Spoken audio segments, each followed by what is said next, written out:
நம்ம தமிழ்நாட்டுல முதல் முறையா இந்த பிரம்மாண்டமான திருவிழா காம்பேட் ஸ்போர்ட்ஸ்க்கு நடக்க போகுது. என்ன ஃபாலோ பண்ற நீங்க ஒரு பாக்ஸர், கிக் பாக்ஸர், சிலம்பம் ஆர்டிஸ்டா இருந்தீங்கன்னா, தயவு செய்து இந்த திருவிழால பங்கு பெறும்படியா உங்களை அன்போடு வரவேற்கிறேன். இந்த திருவிழாவை நடத்துறதும் நடக்க இருக்கிற இடம் எங்கன்னு பாத்தீங்கன்னா, நம்ம விருதுநகர் மாவட்டத்துல Sivakasi the Mani team Kaleeswari arts and science college சேர்ந்து ஹோஸ்ட் பண்றாங்க.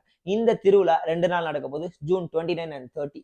டோட்டலா 6 செஷன் இந்த 2 டேஸ் நடக்க போகுது. Morning, afternoon, evening. Best and elite coaches அவங்களுடைய நாலேஜ் அண்ட் எக்ஸ்பீரியன்ஸை நமக்கு ஷேர் பண்ண போறாங்க. பிசிக்கலி, மென்டலி, ஸ்கில் பேஸ்டா. இந்த 2 டேஸ் திருவிழால நீங்க பார்ட்டிசிபேட் பண்றதுக்கு நீங்க பிகினர், இன்டர்மீடியட், அட்வான்ஸ் எந்த லெவல்ல இருந்தாலும் பரவாயில்ல. உங்களுடைய நாலேஜை எக்ஸ்பேண்ட் பண்றதுக்கு இது ரொம்பவே யூஸ்ஃபுல்லா இருக்கும். ஏன்னா அவங்களுடைய எக்ஸ்பீரியன்ஸும் அந்த லெவல்ல இருக்க போகுது. ஸோ இன்னும் ஏன் வெயிட் பண்றீங்க? நீங்க காம்பேட் ஸ்போர்ட்ஸ், அதாவது பாக்ஸர், கிக் பாக்ஸர், சிலம்பம் ஆர்டிஸ்டா இருந்தீங்கன்னா கீழே கொடுக்கப்பட்டிருக்க இந்த நம்பருக்கு கால் பண்ணி மினிமம் ஸ்லாட்ஸ் தான் இருக்கு. உடனே என்ரோல் பண்ணுங்க. 2 டேஸ் அகாமடேஷன் அண்ட் ஃபுட்ஸ் அவங்க இந்த பட்ஜெட்டுக்கு கொடுக்க முடியுமா நான் கேட்கும்போது, ஸோ காம்பேட் ஸ்போர்ட்ஸோட லவ்னால முதல் முறையா நம்ம தமிழ்நாட்டில் விருதுநகர்